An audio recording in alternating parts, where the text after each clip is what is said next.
Hello and welcome back to the Radio 6 podcast. I'm Chambourine, joined by GoluMolu yet again, and we have some interesting things to get our teeth into this week. Of course, last week we were a little bit negative. Of course, it was a bit of a rough start to the year, but we have some interesting things that Ubisoft have given us as a nice early treat to the year, Golu, haven't they?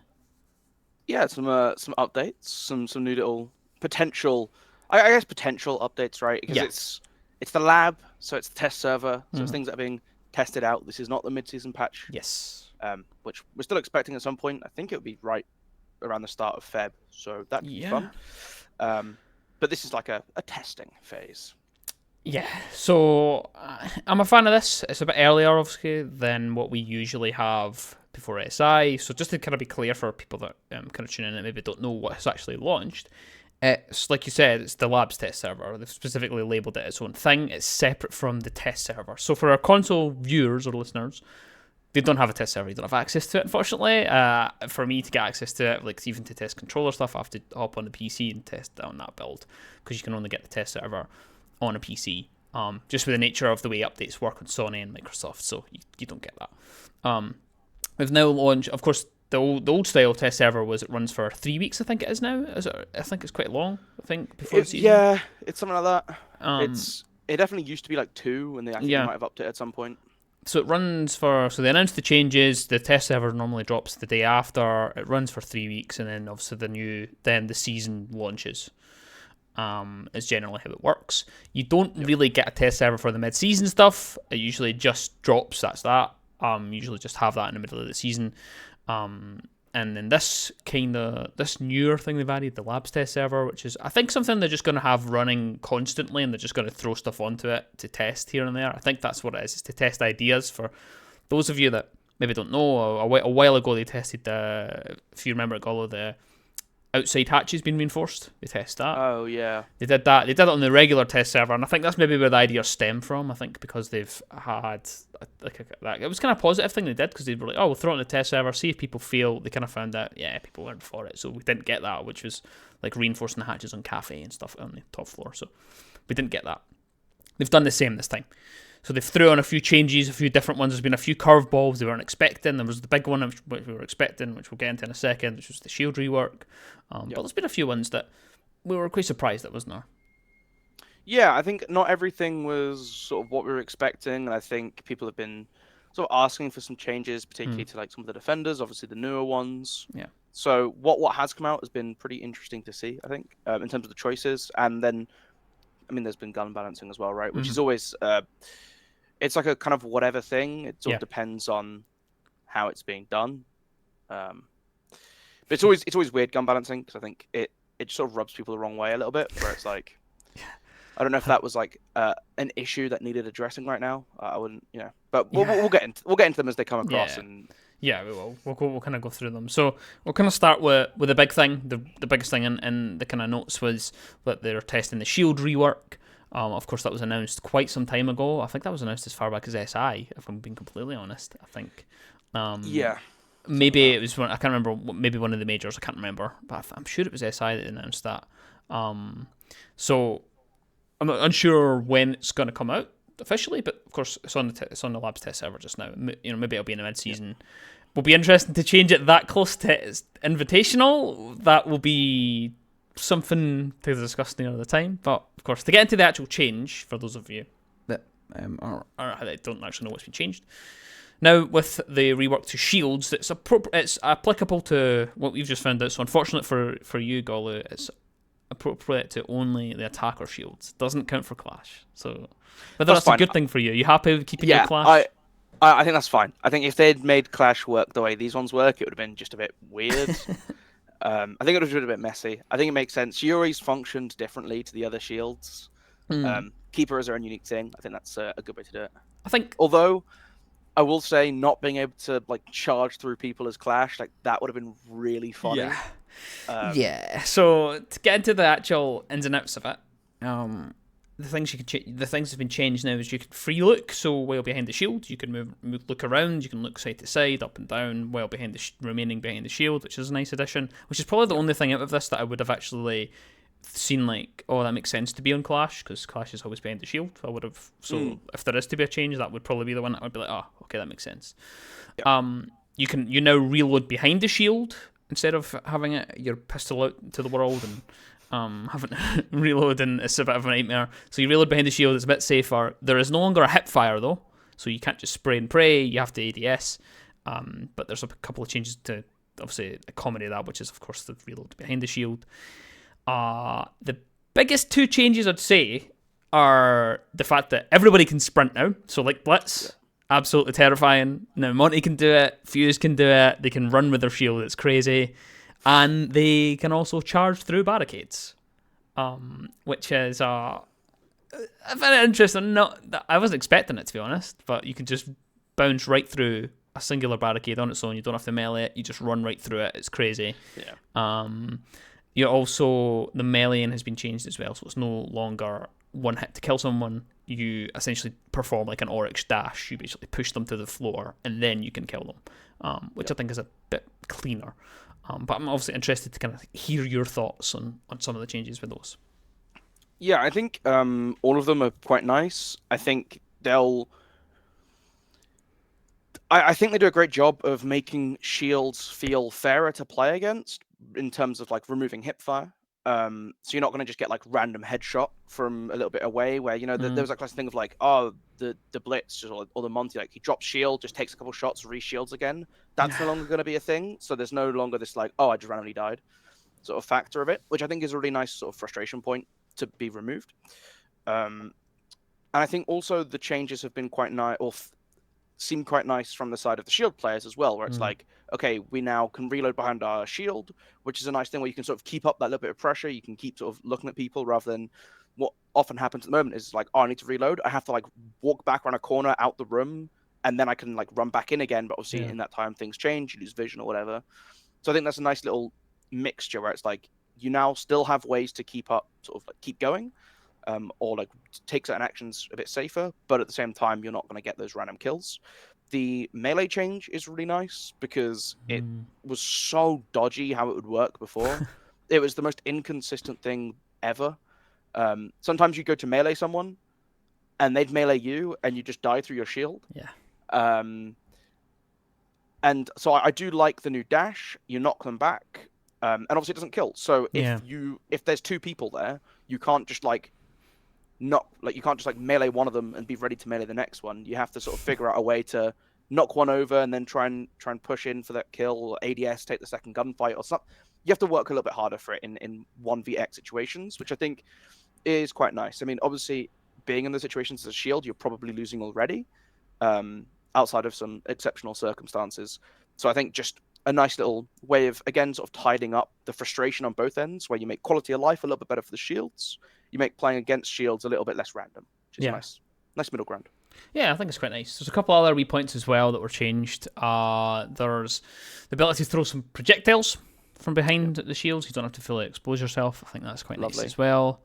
And then there is one point that kind of balances out the fact that you can charge with everybody, and that I didn't actually realise this was going to be part of it, so it's quite... And I think it's quite nice, but it also hurts Blitz a little bit, is that if you shoot the shield, enough damage on the actual shield will give the attacker a bit of a debuff, so they basically won't be able to sprint after they've taken too much, like enough damage to the shield. Now I can tell you that one single shot from a shotgun gives you that instantly. It takes obviously a bit more shots from like an SMG or whatever kind of gun you're using, but there is a way essentially now to counter Blitz running at you. You can just pepper them as many bullets as possible. Yeah, this change feels like the whole changes feel really rough for Blitz. Yeah. First of all, like losing hipfire is a big deal on Blitz because obviously the whole point of Blitz, like you can't extend like Monty, right? So with Monty, the loop is you have your shield fully up, you wait for a teammate to get nearby, you split up so they have to look at either you or your teammate, and then you just de-shield, hipfire 2 shots, and then re-shield again, and keep doing that to draw attention away, and then hope your teammate gets the kill, or if they focus on your teammate, you can then ADS and get the kill.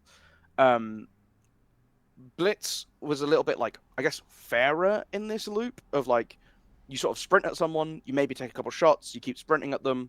Now, not only do you lose the ability to sort of challenge in that mid range with hip fire, just to add that little bit of pressure.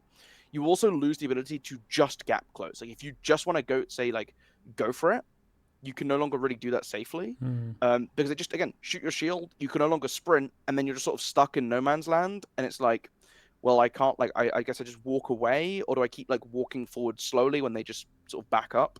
I think that could be quite frustrating to try and play. It will depend on how quickly this is, or easily it is to proc. Like you say, with the shotgun, obviously pretty quick. So I think we'll have to see, but immediately does scream a massive nerf to Blitz, just in terms of being able to play as that aggressive role. Yeah, and there's kind of discussions as well, is that you can deny that from a distance as well, so he doesn't actually get close enough to flash them and actually use his ability. So overall, I'd say it's pretty balanced. I think, like from first impressions from looking at it, I think the overall changes are fine. I think some of them are really needed. I think because obviously, like you highlighted, like the melee was a bit janky.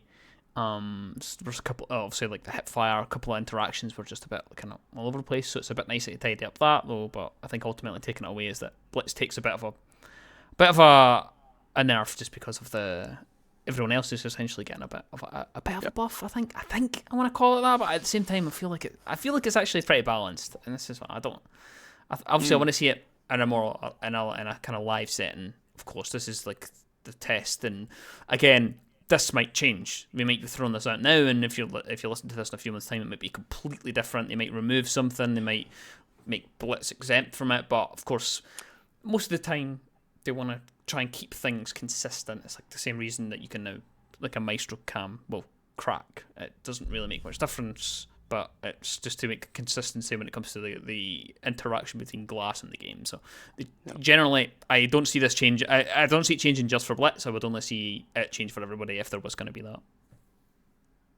Yeah, I mean, I could see them like sort of making it part of Blitz's thing, is that he is immune to it as the sort of fast operator, and that would help to differentiate between like the Blitz and the Monty a little bit more. Whereas at the moment, it feels like you either get a stun or you can fully extend, and otherwise they're pretty much the same operator.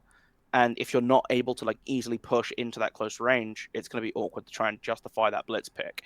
I think what it will do is force, like, if you want to play that Blitz, you have to very much be aware that like you're not playing for like long corridors or anything. Like it's very much going to be about getting like on tight corners and just sort of trying to peek in a doorway and just try and catch them off with a quick stun and then push and punish them, which I think is fine. I think it's what Blitz was intended to be.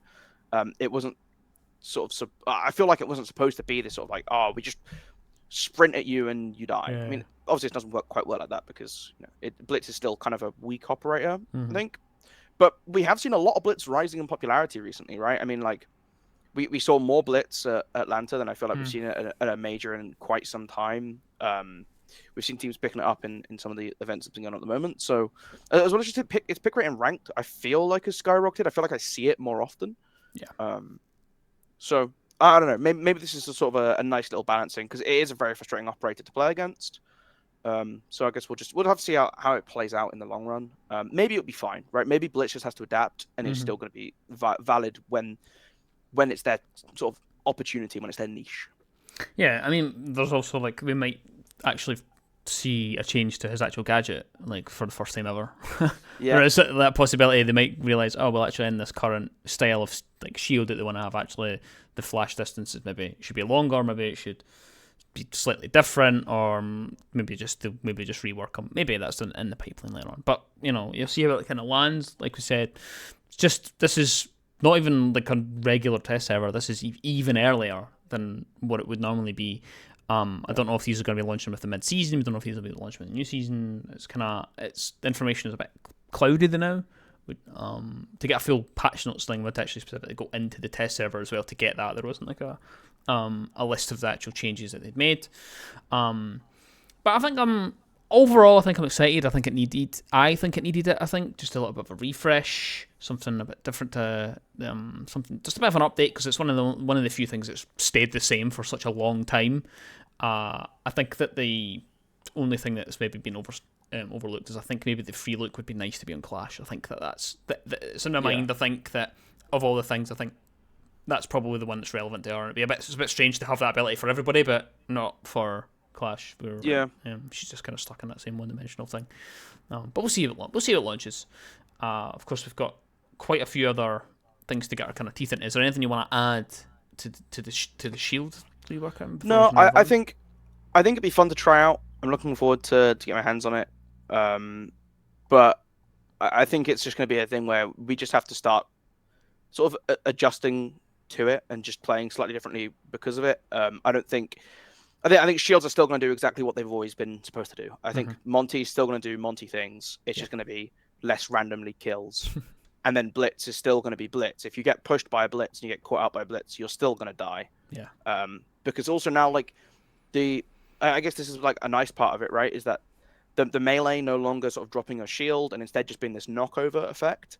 Means that if you catch someone off, you're no longer going to have these weird situations where you go for a melee and they just sort of hip fire, like just hip firing, just holding down mouse 1 and you just randomly get a headshot kill like from hip fire because you're now still like protected by the shield as you're charging at someone. So you can stun them, knock them on the ground, and then get that free kill if you isolate someone.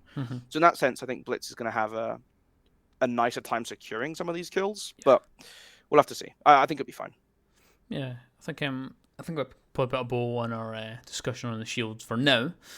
The next kind of one I obviously want to just kind of discuss as well is before we get into like the kind of balance and the guns and stuff. I think we'll leave that for a little bit because there's a few guns that have received some changes.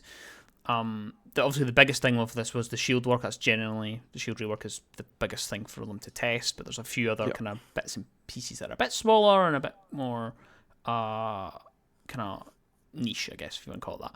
So the first one is that S.E.L.M.A has been slowed down by 0.8 of a second. Golu. So it was 3.2. It is now 4 seconds for it to explode, I guess, if you want to call it that. And that's a strange one because it's, of course, we're in a very defender-sided meta with the strength of defense. So. And breaching is becoming harder with the addition of Tuberal, so it's a bit of a strange timing for that. However, I think it's a strange change overall because it doesn't actually change much. You still can't bandit trick both sides of the wall, so it doesn't actually really change anything. Yeah, it's interesting to me. I'm not too sure what inspired this change or what made them feel it was needed. I think Ace has been incredibly flexible, so that would be my sort of assumption. And obviously having the AK-12 has made Ace the sort of go-to hard breacher in terms of ranked popularity, because you get a good gun, you can still sort of take these gunfights, and then you also have a very easy and unpunishing gadget to use in terms of the S.E.L.M.A. Too much Tarkov. Oh dear. Too many S.E.L.M.As, too easy to use. I mean, it's crazy to think that they used to have 3 sets that could make like a fully breachable run through when he came out. I don't know. Yeah, that was insane. So I think it's fine to have a change to the timing. My kind of issue with this is the timing that it's come at. I don't know if we're in a meta where hard breach charges are going to be too powerful. Obviously with the Zoto canisters, and we saw this recently, right? Just last night. With the Wolves game, Wolves were running it into Saints speedboat, and it was impossible to open breaches. It was impossible to open hatches. The just complete lockdown from Zotos was insane. And I'm looking at this and I'm now thinking like, okay, so you still can't bandit trick it. It does give you some flexibility on timing. Like if you are expecting the ace to be thrown at a wall, you can start to put down a bandit, catch the first one off, and then kind of deny the second one mostly. So that there are some ways you can do it if you're very active and sort of aware of your surroundings as the bandit, which I think is nice. The timing's a little bit more forgivable with Kaid now if you want to try and catch someone off. But again, if you're Kaid tricking S.E.L.M.As, they're probably messing up with EMPs. But it is nice that you can now sort of get a little bit longer window to try and pull that off. It's just the Zotos. It's weird because, again, this won't affect the Zoto interaction because the Zoto freezes it at any stage and you just bandit it and it's gone. Yeah. It's a strange one. Yeah. It's certainly a strange one. I think I like I know where it's come from. It's of course because of Ace's pick rate. It's because everybody knows he's a comfortable operator to pick. For me personally, if I'm solo queuing, I only run 1 or 2 operators. I run either Buck or I run Ace for both of the same reasons. They both give me soft breach and hard breach if I need to get something done.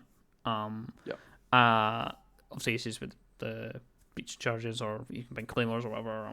And I think that's likely where the ideas came from. They've realised, oh, well, wait a minute, people are just picking into Ace. We want people to maybe respect Habana, respect Thermite a little bit more, so they want to change it, but they're not realising that the reason people are picking Ace is because it's I guess, the best thing to counteract this meta that we're in for the defense. Like, you touched on it very briefly just for a second there. Great gun, 1.5.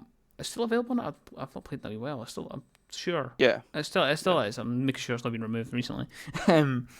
So it's still a very, very great gun to kind of use and bring alongside. So that is generally the reason for it, I think, is that because especially, I think it's one of those ones where it kind of feeds into console because everyone plays Ace on console. I play a lot of console, I play a bit of both, to be honest, and I see Ace every single round. It doesn't matter, there's always an Ace. Doesn't matter if we need them, Heartbeat or not.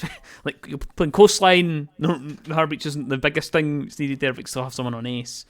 And I think that's likely where the idea for this, but like you mentioned, it's the timing of it.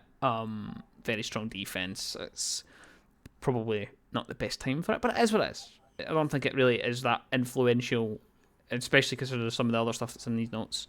I don't think it's going to change a whole lot. No. Unless you can disagree, but I don't think it does. I don't think it changes much. I think it gives a little bit more time for defenders to get out of the way of the S.E.L.M.As when they're opening up, which is nice. Yeah, I think it's a fine change. Again, it just seems weird that we're adjusting attackers. That's the only thing I'll say. Yeah.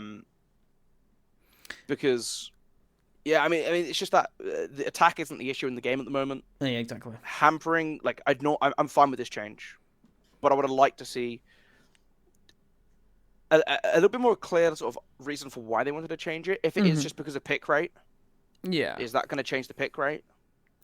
Exactly. I think I'd probably prefer to see something different in terms of the change. Like, I think, of course, like, Ace falls under one of those operators. I'd say that Ace is a great operator. I think he's probably, like, I'd go as far as to say he's one of the best. I think he's the best. I think he's easily the best attacker at the minute. I think for what he's he brings. We can go back and forward on what would actually be this is a good segue actually. What would be your views, say, be your best attacker? I think it's Ying. Ying. Okay, all right. Okay, that's fair. Okay, I can see very impressive. I can see that.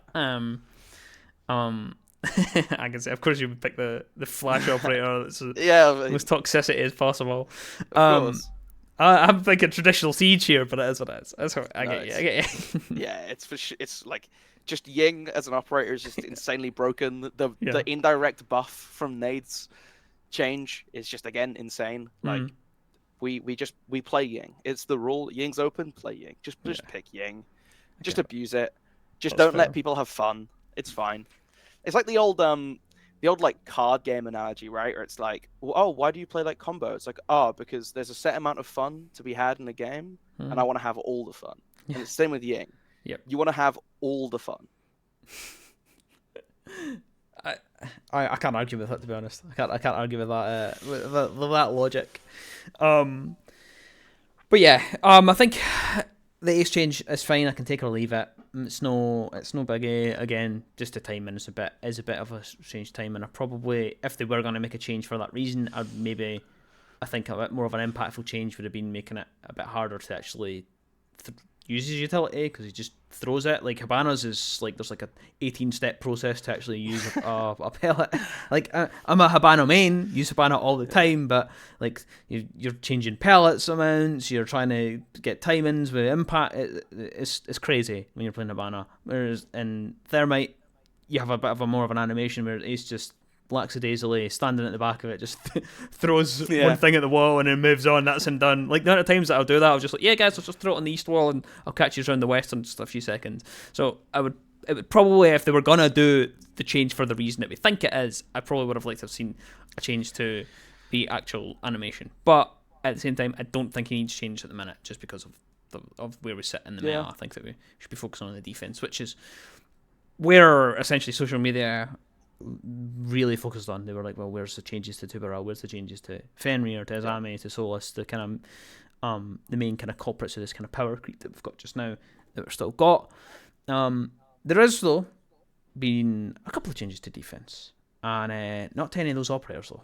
Which is, again, it's a bit of a strange one, but it's fine. We'll take it's a test. We know they're just testing things. It's okay.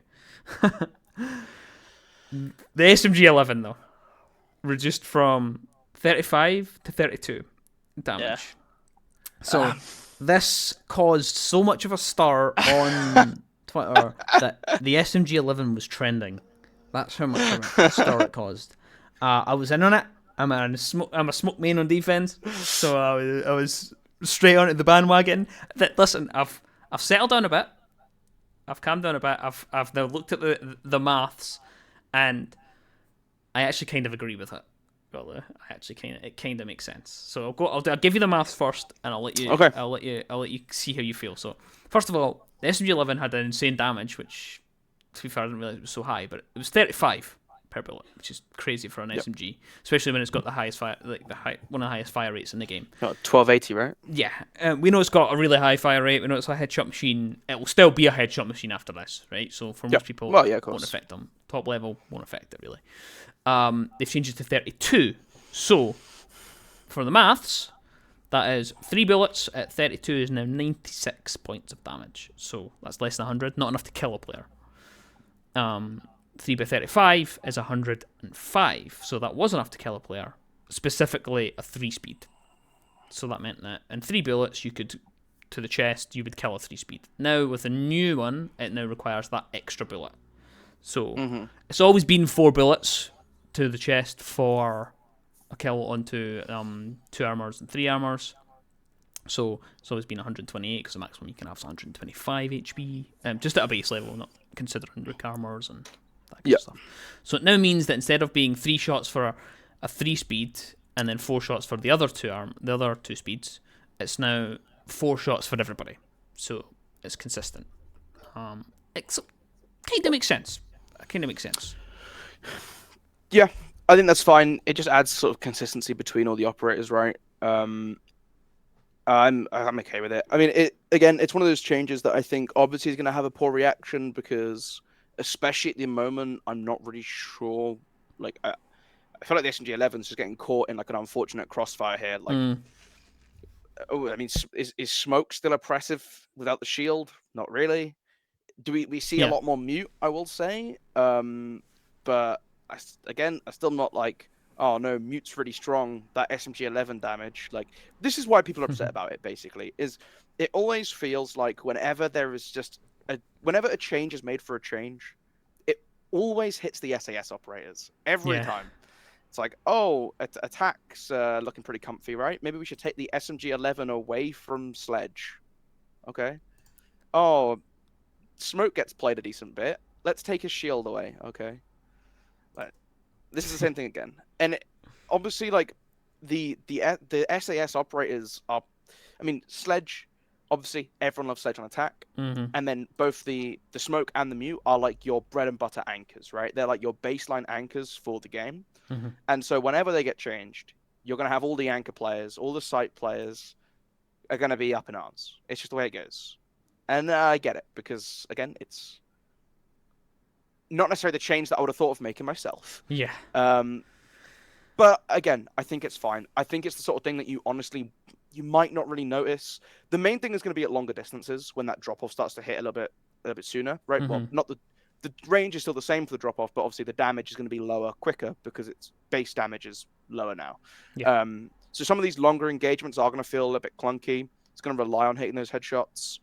Again, I think that was kind of always the way it was with the machine pistols anyway. So I think this is the sort of change that give it 6 months and people will kind of mostly have forgotten about. I don't think you're going to see too much voicing after this. If it comes through, you'll have another round of complaints, but I think it's whatever.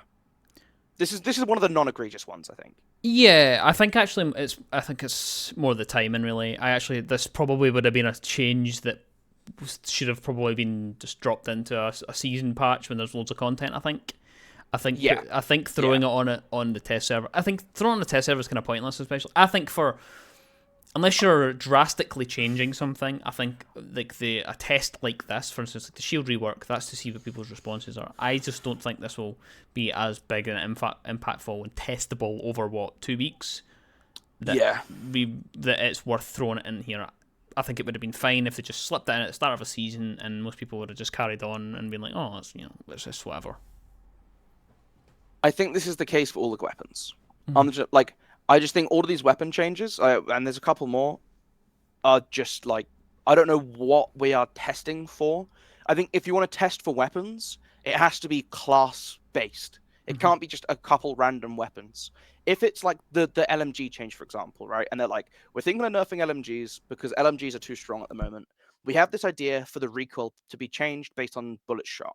We've implemented this on all LMGs. We're putting this onto the labs. If you want to test the new LMGs across the board, you have something to test. Yep. Because it's a wide enough pool.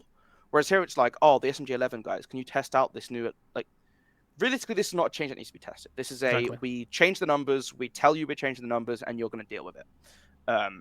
And just do whatever, right? This has always been the case that's been with weapon balancing. The SMG11 is a very powerful weapon. It always has been. It's fine to change it. But I'm just confused by, like, I think it just makes it weirdly implemented, because it's like, what, you're going to implement this onto the labs and then re-implement it again when, like, just chuck it on live. No one's going to care in a week. Yeah. Well, in like 6 months, no one's going to care, right? Yeah, exactly. I think maybe though it's potentially just indicative of the way maybe Siege works. I think maybe it's probably just been part of the build for the next season or for the mid-season, and it's probably just been in there maybe. But it's. So my issue is, like, you look at balancing in any other game, right? And, like, obviously the other, like, sort of live service game I play a lot of is League of Legends, right? And it's like, you just get a little update, and it's like, oh, your Q does, like, has gone from 100 to 80 damage or whatever, right? And it's like, you just see that and you go, oh, okay, I have to live with this. It's weird to me that changes like that, like, are being put onto a test where it's like, it's just a numbers change. Let's just change the numbers to balance it out and then throw it back up. It's completely possible that SMG11s get, like, a stupid number of kills in games that they're active in, which, again, wouldn't surprise, right? But, I mean, there's obviously going to be factors for this. SMG11s, what they're most used on, smoke and mute, anchors, often going to be in clutch situations. If you win a 1v3, that's 3 kills you've gotten in a round. Doesn't mean the gun's broken. It means you played a clutch well. So there's always factors behind sort of balancing, and it's always like looking at stuff behind the statistics or data. But again, I think it's like a fine change. I don't know if this needs to be on a test server. Just throw it out. I'm fine with it. I'm fine with the change, though. I'm fine with the change as well. As an SG11 player, I was initially taken aback. I was a bit like, whoa, this is a bit out of nowhere. I kind of looking at the maths, it looks fine. It's what it is. We'll march on. Hey ho. Again, I think I'm in the boat where if we're using the labs test server, let's use it for bigger changes across the board, like what he says, instead of the kind of numbers kind of changes stuff. But there's still a couple other ones we need to touch on. So the other gun that was changed as well is the G36. So Yana, Ash mains, of course, we've seen the rise. We've seen how prevalent they've been over the last while. The G36 is a great gun. Sounds great, looks great. It's got 1.5 and increased the recoil on it, which again is to be expected. This is generally one of the first tick boxes to go through when an operator has a high presence. So no shocks really, is there? Yeah, I mean, I was kind of shocked. I shouldn't have been, but I was, and it's weird to me. I wish we got data on these guns like we do with operators. Even if it is like they only give us the data when they make a change, right? So if they go, hey, we're nerfing the G36C's recoil, we've noticed the gun that does, this many kills per round, or it's this used over like other weapons that it has, right? Like obviously you got the R4C. It's like, oh, it's used this much over the R4C. Or with Yana, the ARX, like, oh, the G36C is used in like 80% of rounds with Yana. Mm-hmm. Okay. That would be nice to know if this is the sort of case. This has always been the case though, and it's when there's a clear differential in weapons. Back in the day, R4C, everyone ran it every game. I mean, you'd see a couple people sometimes put the G36C up, Yep. but generally it was the R4C every single time. And slowly they were like, okay, well, we're going to take the ACOG away from the R4C. So you can still run the R4C, but if you want that zoom, you have to go with the G36C. And this is pre 1.5, pre scope rework, right? So then we start to see, oh, people are still running the R4C because this gun is really good. Okay, well, we'll reduce the damage a little bit. Oh, we'll change the recoil a little bit. I'm not sure if taking away or making guns harder to use is the right way to balance things instead of like making the alternative also good. Yeah.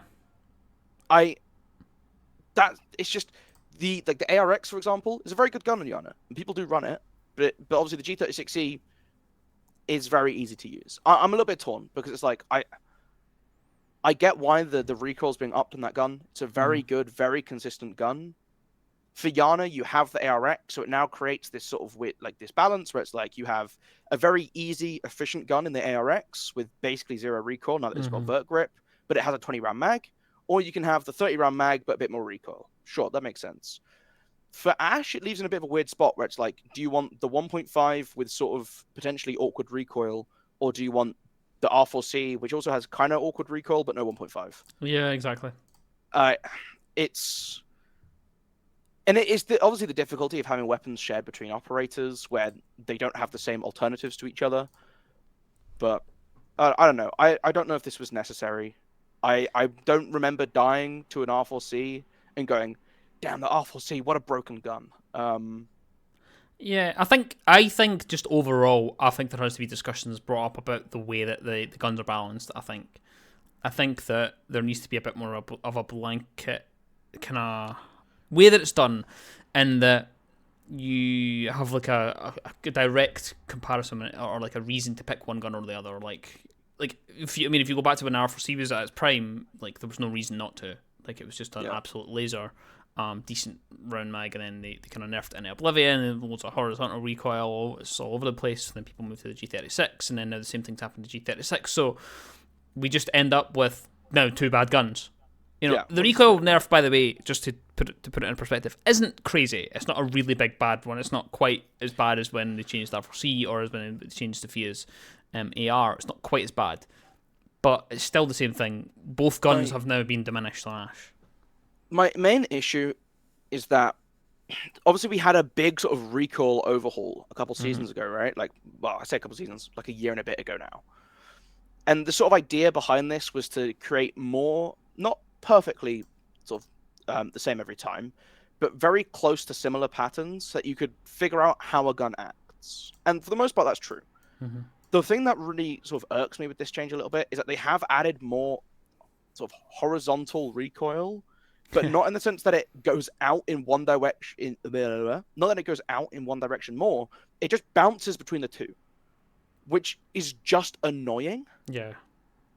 If you're gonna add horizontal recoil, make it a somewhat understandable pattern. When it's sort of just like the gun bounces left, bounces right, but realism, whatever. Don't care. I do not care about realism in Siege. It hasn't been realistic since like year 2. So let's stop with the whole like, oh, but it's more realistic if a gun bounces this way. Don't care. I want to play a competitive shooter.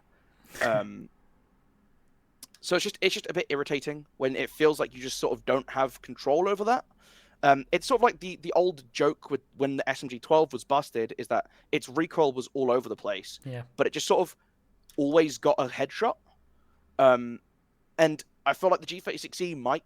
I mean, it's not quite that extreme, but it's this idea of like, oh, if I'm trying to aim on a spot to hold an angle, sometimes my gun is just going to randomly jump out to the left. It's why the machine pistols outside of the SMG-11 were really unusable for a long time, was because they had this sort of random bounce mechanic to them. And no one played it because of them. So obviously, we need a little bit of time to figure out how extreme this is with G36C. But again, I would much rather we found ways of balancing guns to which both options are viable, or you can choose both options. A great example is Nomad. Has the ARX, which most people run. It's great. But also has the AK, which has very little recoil, still has the 2.5 if you want to run that, and also has a 40-round magazine. So there's actually a reason to run that gun sometimes now. And it's like, if you want that extra magazine, if you want that, you can do it. You get the choice. Yep. Yeah, I mean, I think we could batter on all day about recoil changes and all this kind of stuff, but we've still got a few things to get into, and there's also a lot of surprise at the end as well, Golu. So we'll keep that in the wings for a few more minutes. But just to kind of close off, I guess, the discussion around the guns, the only other gun that was changed was the SPAS 15, which is Caviera's shotgun. First shot recoil reduced, and they've also increased some of that horizontal recoil. Overall, I think people are saying it feels like a buff because it's not quite as jumpy. I think I'm fine. I don't really think I don't really care. Like, it's Cav's shotgun. It's fun. It's on Thunderbird. You're not going to run it. You've got the spear. Yeah, whatever. Couldn't care less. I think it's pretty impactless. I think being tidied up is kind of funny. It's kind of fun, but it's fine. I don't think it. But on the subject of Cav as well, just a little kind of side note that was fixed as well for anyone who's got Caviera's Elite. They have added to the Elite skin silencer after like 4 years of it not being in the game. So like all the operators have an Elite part of their skin applies to their gadget. 2 operators currently have it broken, which is Habana's pellets, don't have the skin on them, and Caviera's silencer doesn't have the skin on it now. After this, her silencer will have the Elite skin on it, I can confirm. So you get that. That's fixed. Still, Habana mains like me in the mud, so it is what it is. Don't have the Habana skin, don't care. Yeah, I've got the Elite, so I don't. That's one that affects me. But yes, so if you're a Caviera main, you've got a slight buff to your shotgun, and you've got your Elite silencer back on your gun now. So good day overall. Congratulations to all 3 of you. Yes, well done. Congrats. Yeah, so I think we can kind of wrap up the kind of gun discussion. There's not really anything else for that. Now we get into utility roulette. Let's call it that. You know, every season, every patch, someone gets this utility, someone gets that utility. We take this away, we add that. They've done it to 3 operators in this test. So Maverick, Thunderbird, and Capcan have been changed their utility. So first of all, Maverick, he gets the addition of smokes. I think I'm fine with that. He gets that added. He just has them as an option. That's it. Thunderbird gets the shield added as well, the deployable shield, and Capcan gets the bulletproof camera added, but the impacts are removed. So, what's your thoughts on those, Goller? Maverick getting smokes, I quite like. I think that's fine. You just ran stuns before, because you had stuns or claymores. Bit of variety, I'm always happy to see. I think smokes aren't... smokes have been kind of middling utility for a while now. Obviously great in certain situations. The reason they used to be great was because you plant behind them, right? Like back in the day, I'm talking like year 3, maybe early year 4. But Phantom Sight came out, and sort of ever since then we've started to see bulletproof cameras introduced. They get given the ability to look through smokes. They then got buffed so you could turn them, and now they have an EMP, and Maestro has 3 evil eyes. Smokes aren't used for the same reason they are anymore. I mean, obviously you still have like the smoke plants, but they're used as like a set piece, right? It's like border. Oh, we'll get a Monty, plant behind the Monty shield, or plant behind the Nose's shield, throw down the smokes, and have a Glaz watch. So you know what? I think it's fine to give people smokes. It lets us start to have a little bit of experimentation, try to use them in some cool ways. Obviously, they're still going to be great when you're not up against a warden. And I think just as a way to balance out between smokes and stuns, I think it gives Mav a nice little buff. Yeah, I think it's free. It's a free bonus, and Mav's fine. Yeah, that's fine. I think I'm fine with the Mav one as well. I think the Thunderbird one's I'm fine with as well. She needs a little bit of a buff. I think the Capgun's the one. Anyway. Yeah. I think the Capgun one's the one that will have a more of an impact, I guess. The impacts are quite influential. I know that Titanium Rolo, I play a lot of Siege with, has had a meltdown over these impacts being removed, by the way. She just loves to play Capcan, and most of the time it's just throwing stuff around the map, or throwing the EDDs up, and then trying to rotate around the map using the impacts. So losing the impacts will certainly affect our rank sessions, I would imagine. But I think overall, I think that's fine. It's utility roulette, like I say. People get different stuff for different seasons. We'll probably see them back at some point. It happens all the time. It kind of has a nitro, right? Yeah, here's the nitros though. Because I don't think I've ever used Capcan impacts. I'll be honest. Yeah. I mean, what? It's the nitro cell. Why would I give up a free kill? I don't know. Again, I think the bulletproof camera is great to have. Losing impacts will hurt in some situations, especially when you're looking at around like tricking. Having them as sort of something you can get access to is always really nice. But I think it's fine to lose them. I think you still got plenty of other operators with impacts if you want impacts. And again, like impacts, if you're making rotations, hopefully you have someone on your team who's willing to do that anyway. You don't need the impact. Obviously, we all know how ranked goes. That's never the case. Yeah. You basically have to queue into the dedicated smoke mute player. That's me. We are starting to see more sort of incidental shotguns around on defense, which I'm really liking. Again, I'd be an advocate for like we get the super shorty and it does like 0 player damage, but it's just a secondary shotgun you can run. Yeah. And I'd give that to everyone if I could. Maybe not everyone, but like, you know, I'd throw that around the board. It's like, oh, it's like a double barrel shotgun that's only used for like soft destruction. Like I'd be fine with. I've just had an idea. This is like an ADHD invasion. It's just popped up just as you said it there. Is there maybe a conversation for a shotgun like you said, but the Gun 6 version or something, but it being limited within the server? So like for instance, like 5v5, only three people can have the secondary shotgun on. So that you don't end up in a situation where everybody just has a shotgun all the time to make rotates. Yeah, obviously, like I think there's got to be some sort of control of it, right? If literally everyone had a shotgun, it would be a little bit obscene what you could do on defense. The main thing I think would actually just be like opening hatches for yourself, right? Being limited to you need impacts or you need a shotgun to get open hatches if you want to make like a getaway, or if you're stuck in a corner, having an impact to open up a wall or a shotgun to quickly open up a wall and jump out. Obviously, it's very useful. So I might have been a little bit hyperbolic, but I think I'm also kind of against the idea of doing utility that's based on a limit per team, because it's the sort of thing that in ranked you cannot control. Like that's true. I'd be down, for example, for like all utility gets given to everyone, but you have max slots per team. You get 2 nitro cells and 2 shields, and you can run like 2 sets, right? Obviously, so like for things that have 2, like you can run 2 sets of frag grenades in a team of 5. You can run 3 sets of smokes, 3 sets of stun grenades, 3 sets of breaching charges, 2 sets of claymores, something like this, right? 2 sets of EMPs, 2 sets of hard breach. That's just off the top of my head, right? And you just go like anyone could pick anything. So you could, if you wanted to, put EMPs on your thermite. Yeah. But obviously you're limited to 2 sets. So if your thermite runs out and gets shot in the head, you lose your hard breach and your EMPs. You could run nades on, I don't know, Thatcher. You can, whatever, right? But the idea is that you're still limited by the maximum number of it. Again, this would never really work in a ranked sense because it would just become first person to lock in an operator and lock in frag grenades. I mean, no longer now because frag grenades are different, but like nitro cells, for example, it would just become like lock in your operator, grab that nitro cell, try and get that kill.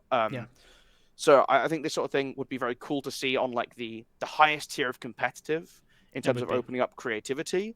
If you're not limited to who has a deployable shield for this deployable shield strat, oh, I guess we run like Thorn for top floor chalet to put the shield on piano. If you're limited, like, oh, I can actually just grab like a useful operator, like I don't know, Jaeger, and drop a shield down, and now I have ADSs. Like, I think you'd see some really interesting stuff coming out from the defensive side, especially. I think you've just thought up an all timer for a video idea there. By the way, I think that 100% will probably be discussed in future. That's to give credit to the wonderful GoluMolu. That's a great idea. I think I'm vibing with that. The flexibility of that. Oh, chef's kiss. I like that. But I mean, I feel like I can't be the first person who's probably not. But you're like, the first person I'm sure it's been floated around. But yeah, I mean, it's the sort of thing that would be cool to see. Yes. Sort of creative potential. I think having lost the power of frag grenades makes that change less effective because there's no secondary utility that feels really strong for attackers anymore. Frag grenades are still great, but still, well, not great. They're still good. There's only a couple more things to finish off the notes on the lab test server. The first one is a surprise. In fact, both of them are surprises. People didn't realize we were going to be in there, but hip lean on controller is in there, so you can do it. If you can't do it obviously on console, but if you're on PC and you plug a controller in on a lab test server, you can test it. And by the way, for those of you that don't know how it works, you can't assign it to paddles. By the way, so if you're someone that plays with paddles on the back of your controller, you're not gonna be getting extra use out of that. And I think that this is why they've did it this way, because they don't want to give people that unfair advantage by having different controllers. So to get hip lean to work, you have to ADS lean, and then once you un-ADS, you'll still be in that hip lean. So you'll still be in the whatever lean is. So then you have to re-lean to lean the other way, or unlean, or you have to complete an animation. So sprint, vault, and you'll come out of the lean. So you can't hip lean manually while you're un-ADS'd. You can't move side to side like you can on PC. So it's very similar, but you can't do that. And I think that's just because they didn't want it. They wanted to make sure that everybody could do it on an equal playing field and not give people that, oh yeah, you can bind your paddles on the back of your controller, you can play with this different stuff and, kind of create an unfair advantage. But it's there. You can test it. Probably one of the ones that should be on a test server, I think, because you test it, you see how people feel about the way that you use that, and then get some thoughts. I think that's the perfect idea. It's like the shield rework. I think this is the perfect place for things like that. Yeah. I think it's cool. I mean, again, I don't really play on console, so my opinion doesn't matter. But I think it's cool. It's nice to have leaning a bit, like able to do leaning on console. It was something that, like, obviously I used to play on console, used to play on PlayStation, of course.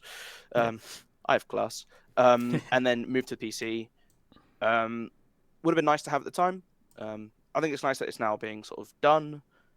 It is just kind of a shame that you're sort of button limited. How do the paddles on the back of controllers actually work? Is it actually like it's a rebind? Because I was always under the impression that it was like the paddle on the back like you click it and it does the A, or like the circle button thing. Yeah, right? that's how it works. Yeah, okay. So it's just a rebind. So most people bind it to their lean keys. So they just have it bound to their L3 and instead of being L3 and R3, it's the paddles on the back that they use. So it means that when they're ADS, they can lean. There is usually 4 paddles though, so like technically there's enough buttons on the controller to actually have a bind for leaning while ADS and a bind while un-ADS'd, which is obviously an issue because if you don't have that type of controller, you don't have that advantage. So that's why they've kind of did it this way, where that it means that everybody has the same weight. Yes, you can change the binds on console now, but there isn't more binds available. If you have like 4 paddles though, right?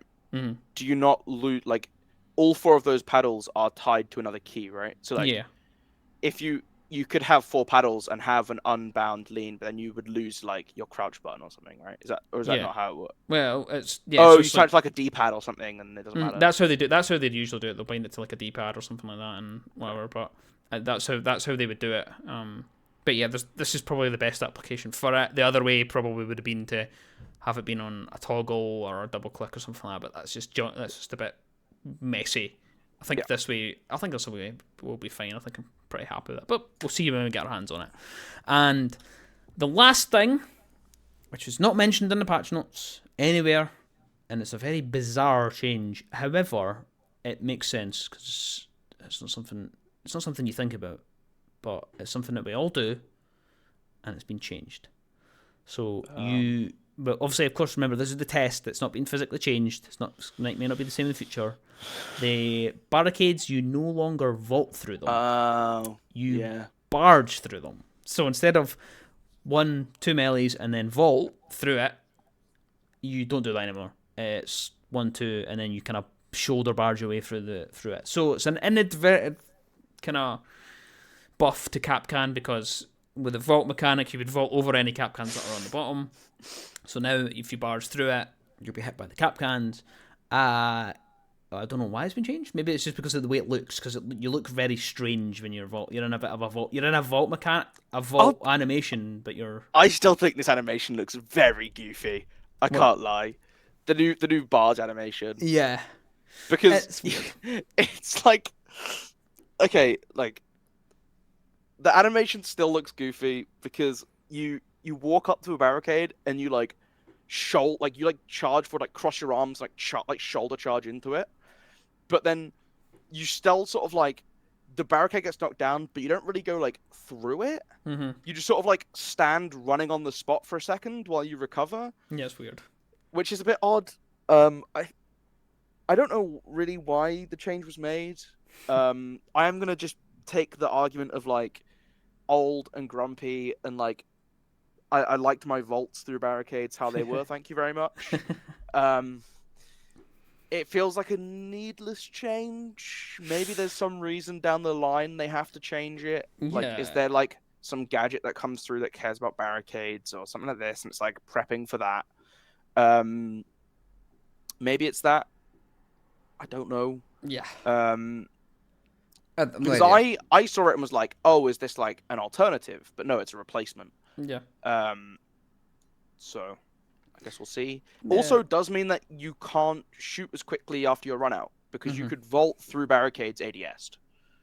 Maybe that, and an inadvertent change to that. Maybe that's what it is. Potentially, we'll see. We'll see as it kind of develops over time. But change that we weren't quite expecting, but it's there nonetheless. And I think, to be fair, I think that's pretty much everything that was in there. We do still have the Tubarão FPS bug in the game. I don't know if it's been fixed on the test server, so we still need to get that fixed. Hopefully that comes in mid-season at least, because let's be honest, Tubarão should be quarantined for that. So if you don't know what that is, the FPS of the entire lobby plummets as soon as a Zoto canister is deposited. So that's probably something I want to see get worked on.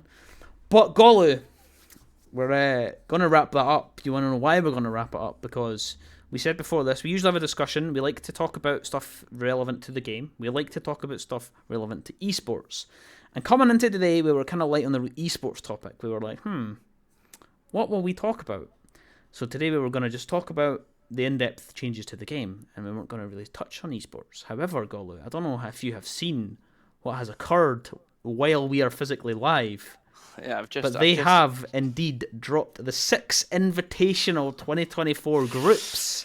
So you're going to get a live reaction from us in the podcast of us seeing these groups for the first time, and that means that I will change the overlay as well, so that we have it ready to go. 6 Invitational groups, live reaction is here, and I'll start things off, Golu.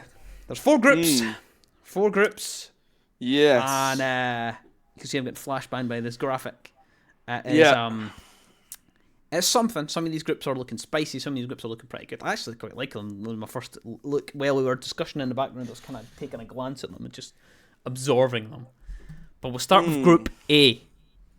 So G2, Dark Zero, Ninjas in Pajamas, Geeky Esports, and Fear X. What we feeling, Golly? What we feeling? So 2 things I'm going to preface. First of all is I'm not completely certain, but I have a feeling, I'm trying to find it, that the way that SI is working is the same as last year, in terms of the top, 2 teams go through, and then it's is it 3rd and 4th, or is it 3rd that goes into that, straight into the lower bracket? I'm not 100% sure. I'm trying to find on 6 Invitational 2024. How does this work? Yeah, so the top 4 teams go through to the playoffs. is how it Yeah. works. The top 4 teams from each group. The top 2 will go straight to the upper bracket. And the 1, 2, 3, 4, 5, 6, 7, 8. Yeah. Third and fourth seed from each group will go into the lower bracket. So that's the split. So top 2, next 2, one team gets kicked out of groups. Yeah. The next thing is FearX is Live Sandbox. Yeah. That's the organization's rebrand. There's been a whole lot of rebrands that have all included X in them, and most of them have been pretty poor. FearX is fine, I think. I think it's a fine rebrand. Live Sandbox was nothing special anyway. Yeah. The new little logo of like the I can't tell if it's like Is that a bunny rabbit, I think? looks like, I feel like it's like a fox or something. Fox. But either way, looks pretty nice. Yeah. Okay, groups. Groups. Oh, I think the very obvious one would be like G2 Dark Zero make it out first and second. I think that's the easy one I'm going to jump to. I actually think this group maybe is just in order. 3 and 4 for NIP and GK and FearX are going to have a rough time in this group, I think. Yeah. They have made some changes. They were trying to boot camp in Brazil. They tried to partner with Loss. Yeah. I don't know if that ever happened. There was nothing publicly announced that it ever happened, as far as I'm aware. So I'm going to assume it didn't. I think that's very likely to be the end result, almost in order. I think as well, actually. I think they've leaked the script by accident with the first group. Yeah, exactly. Well, yeah, I think that's almost what's happened. I think before we go further on in the groups, I think I want to very quickly just mention, I guess, the macro of the groups. I think the spread's better than we've seen in the last while. Like, we've got all the EU teams are in separate groups. All the NA teams seem to be in separate groups, at least from what I can tell so far. Well, it's basically one team per region. It's basically, yeah, one team per region with APAC sharing a couple parts here and there. We've got, Brazil and separate ones bar one group, which we'll get to in a sec. But because they have more teams. Yeah, so I think the spread's quite nice. I think they're quite balanced groups. I think it's pretty decent so far. Group B, FaZe Clan, D plus Kia, Space Station Gaming, Wolves Esports, and Team Bliss. Go for it. Hit me with it. Hit me with your rankings. Let's go. This group is so funny to me because it's the rerun. It's the run it back. As if Bliss didn't have enough close games before. Ubisoft's just gone, do you know what they really need? It's two more games against Space Station and Wolves. The group stage games as well are all best of threes. Yep. That was confirmed today. So Bliss get to play best of 3 against potentially Wolves and Space Station again. That's going to be fun to see at the very least, because both of their games against them went to 3 maps. Both of them came down to basically the end. Arguably, I stand by they should have beat Space Station. They played them in a best of 1, sorry. But I think they should have beat them in that second round. It was the round that haunts me to this day, where Clubhouse, CCTV, they opened the breach on the right-hand side. The player didn't realize he couldn't see from outside on the rappel the diffuser, and they stuck it, and Space Station won that round, pushed it to overtime. So I think I'm going to just start here. FaZe Clan number 1. Yep. I'm sorry, but I said they played against Space Station in the quarters, and we saw what happened. Right? They nearly 2-0'd them in an embarrassing fashion as well. They didn't close out Consulate, and then they just smacked them back on map 3. Like, this was one of the most tilting things I had to witness, was the talk about Space Station beating FaZe. Yep. I'm not ready, because you know as well, by the way, that this is going to be the same thing that happens in the group stages. They're going to go, oh, they played on this is the narrative, by the way, right? It's going to go, they played on the group stage. Oh, Space Station had that great Consulate game. They will forget the fact that they got like 7-3, 7-4 on the other 2 maps. That will be forgotten. That being said, Space Station number 2. Wolves 3. D plus and Bliss, I find it hard. I want to have that faith in Bliss. Yeah. I really want to. So for the copium, take a nice little inhale of the copium. Bliss 4, D plus 5. I think if there was anything weird to happen in this group, I think it would be Wolves Can I say that? Can I say that?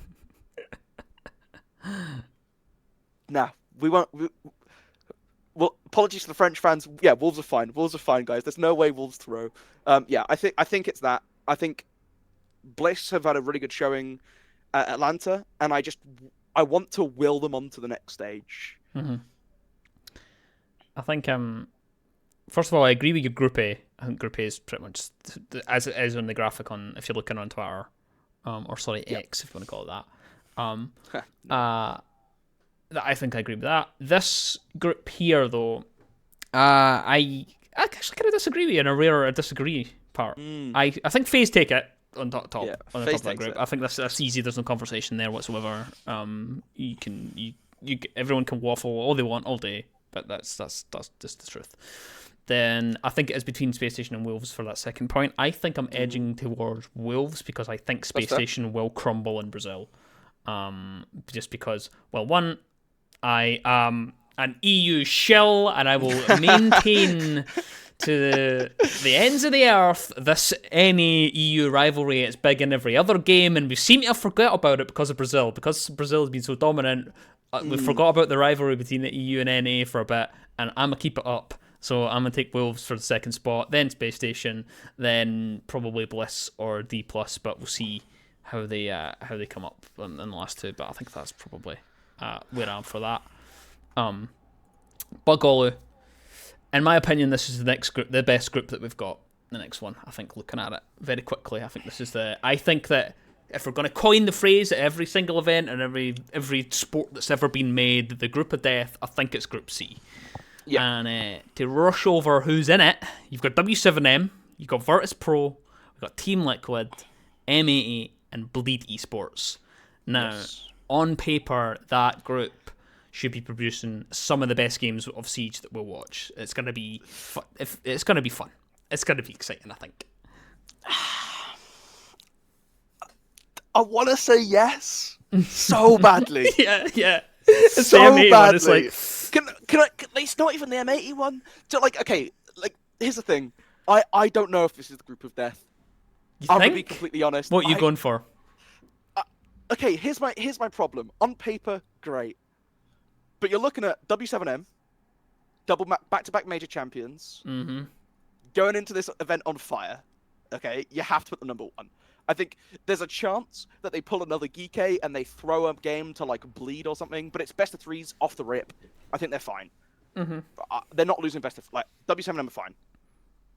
The rest of them, M80, have sandbagged twice on the international stage. You cannot convince me that Atlanta was not there's something going on there, right? VP. The champions of Europe going into Atlanta, only able to beat European teams. No European teams in this group for them to beat. I think Virtus Pro are a weird team. They have a very, they're like the worst parts of old Empire. Right? Yeah. It's like, they're a bit like it. They obviously have a lot of the old players carry over. But I feel like European teams treat them as if they're a lot better than they really are. And we see other teams not respect the way that VP wants to play the game, which is sort of to slow things down, to play at their own sort of pretty slow pace where they can set themselves up. And we've seen time and time again, teams either do that job better. That's what happened against Nip on Cafe. Nip, another very slow, methodical team, which is, bizarre coming from Brazil, but they are the methodical team of Brazil coming into that game, and they stuck to their guns harder than VP were, forced VP off how they want to play, able to beat them out because of it. So it's like... And then Liquid have been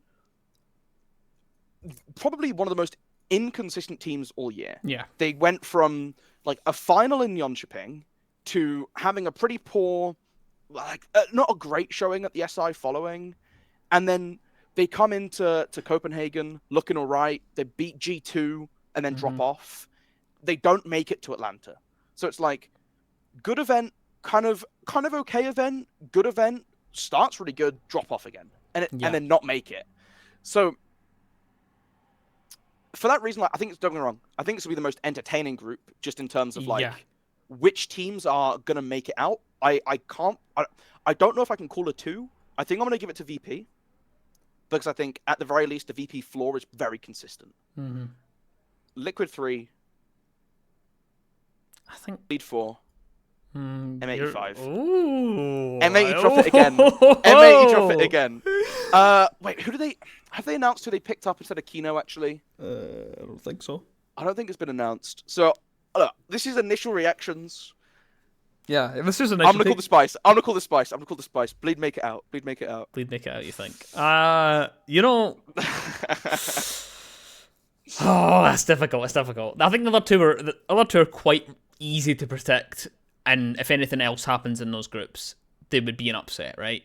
This is what makes us a group of death, is that for any one of the teams in this group, bar W7M, could go out. That's what makes it. So that's true. That's true. That's what makes it. Like, let's be honest, W7M are getting through that. If they don't, I will literally eat a shoe on live stream. Nah, I can't handle it.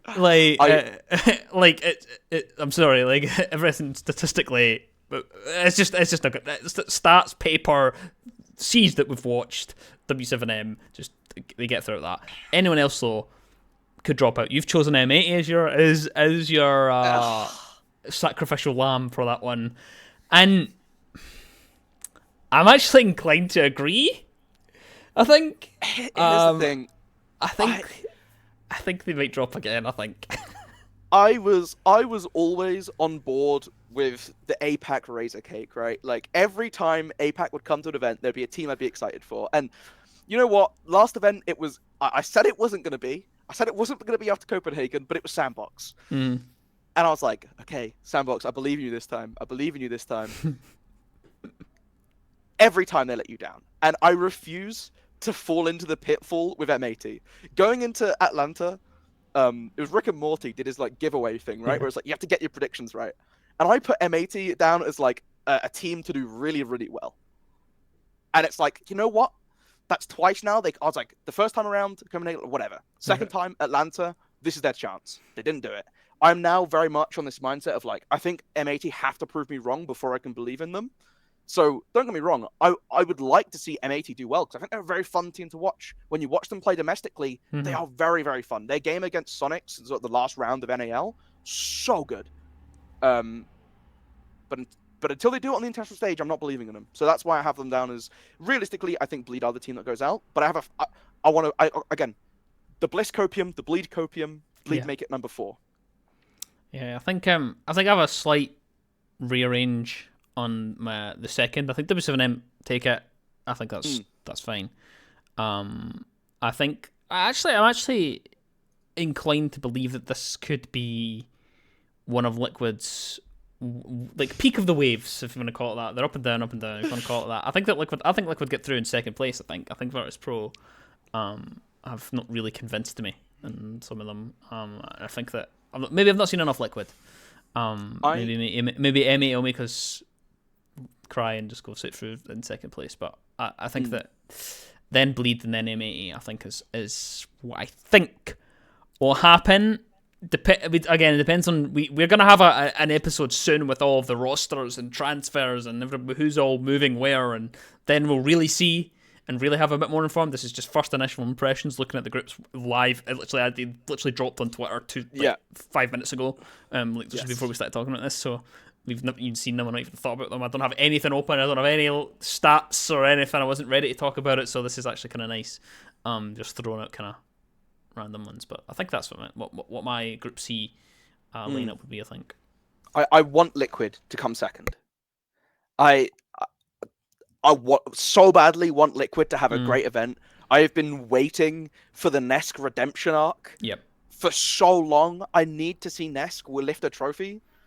Like, I was really pleased that BDS won in Jönköping, but I was sat there front row like begging for that Liquid win. Yeah. I needed to see it, and so SI, this is the chance. Let's come on, Liquid. Let's just push over the edge a little bit. But it would be the crowning moment, wouldn't it? It would be amazing to see. It would be, although Messi-esque for Nesk. I still want to see W7M do the whole thing, the whole shebang, run the whole league, Grand Slam it up. Yeah, that'd be lovely. Oh, love to see it. I need to see it. I think and then we move from what would be the most exciting group, I think, to probably one of the more lukewarm groups, I think. Group D, which has Sonics, Scars, Loss, Fury, and Team Falcons. Yeah. I mean, I wouldn't say there's any heavy hitters in here. I think Loss is in a conversation there. But I think this is going to be a bit of a strange group to have. Obviously, we've not seen Falcons in a little bit. We'll see they've kind of first MENA team to kind of really kind of be in the conversation. We've got APAC floating around in there as well, and Scars and Fury and Sonics as well at the top. But they've changed things as well in Sonics, so bit of a strange group, I think. Yeah, I think Loss first, Sonic second is sort of your freebie. Yeah, exactly. So you're just pondering. See, that's it's definitely the more thoughts on it. Scars, Fury, Falcons. Who's there? So where I'm at with this, right? Like, Scars, not great. I think the whole Japan region hasn't had a truly great team for a little while. Obviously, Scars had a good run in Copenhagen. They made it to top 8. Mm-hmm. They've shown they can win games and take on some big teams. They obviously beat FaZe on Skyscraper. But that's a map that they're very comfortable on. And since then, FaZe have looked very good on Sky. Yep. I think... So what I've written down right immediately is Falcons 3, Fury 4, Scars 5. But I think that's a knee-jerk reaction to me just sort of always getting frustrated by Scars. Which I want to give them a little bit more credit than that. Yeah. Fury are obviously coming out of Australia, a team that always beats the other sort of teams in that region. Oh, sorry, a Thai team, Fury. I think a Thai team. Yeah, it's Thai. And for that reason, I think they make it out of this group. Yeah. I think Fury Falcons is going to be a really entertaining game. Mm-hmm. And I think Fury Scars is going to be really entertaining. And I could see any of those three making it out in the last 2 spots. Falcons are going to be interesting because I think there's going to be a lot of GK excitement coming into this event. And I think that's going to transition onto Falcons as well. And I think we're going to see a lot of talk about MENA and the region as a whole for good reason. GK had a great run. Falcons did good at Copenhagen, but it wasn't to the same extent. And I do wonder how much of that is going to rub off onto them. Yeah. How good are they going to be against the other top teams in the world? Which is what made GK so exciting. It was their upset win against an NIP. It was their upset win against W7M. Yep. Yeah. I'm gonna go Falcons 3, Fury 4, Scars 5. I'm just gonna say it. And then when we come back to this, maybe I'll be completely different. Yeah, I think to not be controversial, I think I actually probably agree with you, to be honest. I think Loss top, Sonic second, and then Falcons in 3 is what I was gonna go for that anyway before you said it. I was first, thank you. I think for the same reason, I think the MENA fever's there. If there's going to be anyone in the crowd going to be cheering for a team, it'll be Team Falcons in that group. Yeah. And Fury and Scars, I've just personally not seen enough of them. Scars, I know, haven't really convinced me at all. So I think Scars bow out here. I think yeah. So Loss, Sonics, Falcons, Fury, then Scars, I think is probably my prediction, or my kind of, if I was gauging it on first impressions. But I think it's probably one of the harder groups to call, just because it's, for lack of a better term, I think it's genuinely the battle of mid at this event. Yeah. I think, I just think it's going to be, the games are going to be fun because I think the level it's pretty balanced for a group. I think you have your front runners and then you have your kind of wrestling for the bottom points. The other groups I think are going to be tougher. Some of those teams will be thinking like Scars. They're going to be like, "Oof, what a group! That's going to be great." It's.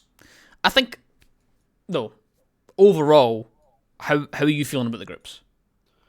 On the whole, I'm really liking them. I think it feels like there's going to be good chances for the teams that should make it out will. There's no group where I'm looking at, okay, maybe Fearex. I'm looking at thinking it's a bit rough. Yeah. But for everyone else, I think you have a chance to fight your way out of this group, which is especially exciting with the likes of D+ and Bliss, as well as Bleed in Group C, to give themselves a chance against these bigger teams. I actually think we're looking at a game where it's like, you could be ready for some real upsets. And, if Space Station lose to Bliss or if Wolves lose to Bliss, that can really throw your chances of making that top 2, getting straight into the upper bracket. And I like the way that the groups function for SI, just generally, in terms of like the top 2 go to the upper bracket and the next 2 go to the lower. You still get a massive playoff bracket with lots of best of 3s that are going to be really entertaining to watch. But then it also sort of rewards that good performance in the group stage where you get that second lifeline that we've seen be so impactful in the past, in terms of making these runs, these deep runs at SI.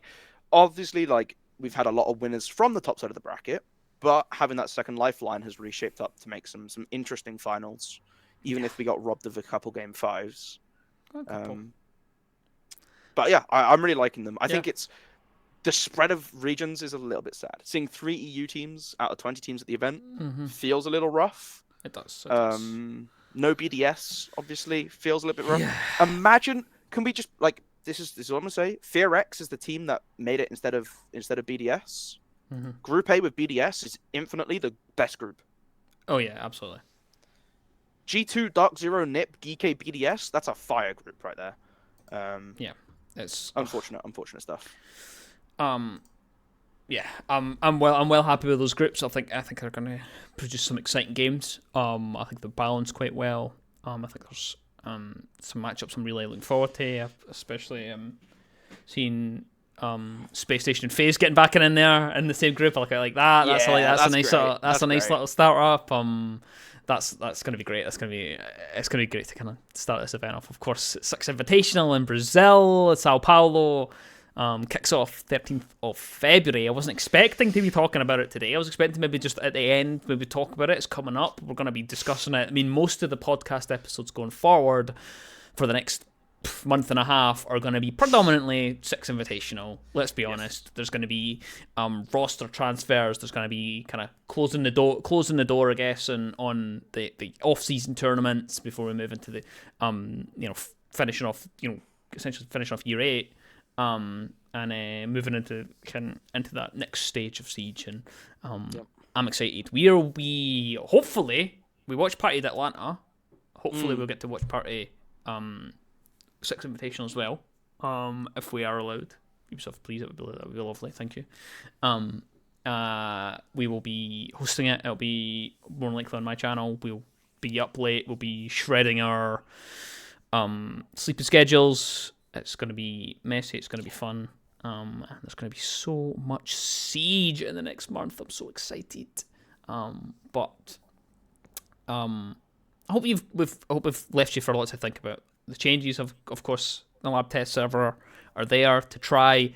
Download it, try them, give your feedback to Ubisoft. There's a Survey Monkey out for you on their actual page as well, so you can give your feedback to them, how you feel about the changes. Do that, get involved, make sure you're getting vocal through your social media channels, make sure you're raising your grievances, and at the same time complimenting things that you do like, because that's how we get change done, that's how we get things, and that's how we make things happen. One final thing. I know I do this too often, but it suddenly come to me. I meant to say this earlier. I just wish we could run these labs in the live game. Yes. Yeah. We see this in like Overwatch, where they have like in their arcade thing, they have like the experimentation, I think it's called, where they just make wild changes somewhat frequently. And they just go, hey, we've changed like these 5 different characters in these ways. Have fun. And it's done in a way where, like, obviously the way it works is if you haven't played Overwatch or haven't played in a while, you get like the arcade wins. So if you go in the arcade mode, there's like 9 check marks along the top, and if you win a game, you get a check mark. Or it's like if you win a game, you get a check mark in arcade. And at 3, you get a little it's like a loot box or something. Yeah. At 6, you get something a little bit more, maybe like a couple, and then at 9, you get something special, maybe it's like a spray or player icon, and then some loot boxes or whatever, right? I mean, loot boxes don't exist anymore, so I don't quite know how it works anymore. But whatever, you get the gist, right? You get a little reward at each stage. Mm-hmm. That drives a lot of players to those experimentation playlists because it's a way they can get their wins to count towards that.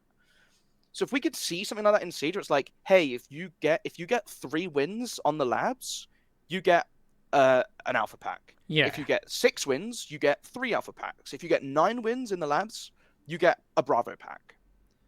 And it's like, it's not a lot, right? It's just a couple cosmetics. But obviously that Bravo pack's going to be a big incentive for people to try and chase down some of those black ices. And that could be a cool way to sort of drive that attention to it. The issue with test servers has always been there's not really enough reward to go and try these things. Yeah, and storage in your PC. Because it's a storage full on your game. Because it's another like 45, 55, 65 gigs, whatever the game's at these days. Yeah, it's a full copy of the game, so it's 2 separate games. Yeah, I agree with you. I think we need to find a way to kind of merge that and make it a bit more of a seamless way to kind of do it, and also incentivize players to go and try it. But we can only do it. It would be accessible on console as well. Yes, it would be accessible on console. There's that. There's that as well. But we're probably gonna wrap things up because we've been here yapping for quite some time. We could be here all night talking about Six Invitational, but there's gonna be so much invite content in the next few weeks. We're just happy that it dropped in the middle of it and my eyes kind of lit up. I was like, oh great, yeah, a live reaction, that's wonderful, wow. So a bit of a treat, I guess. No, I wasn't expected to be discussing it. I was expecting to have this wrapped up a little while ago after kind of talking about the lab test server. But so that's the kind of main takeaways: get involved in a lab test server, test these things, see how you feel about them, get vocal, and it's now time. It is time to start talking about it. Six Invitational. We're less than a month away. Drum roll. We're starting to get in there. It's hype time, and the groups are out. Go and have a look at them. Let us know what you think. See if you agree with our rankings. If you disagree with our rankings, drop it in the comments below on YouTube. Hit us up on Twitter. Drop us an email. Wherever you can find us. But it has been the Radio 6 podcast. I'm Chambourine. He's GoluMolu. And we are here again next week. We'll see you in future episodes. Tate bye. Bye-bye.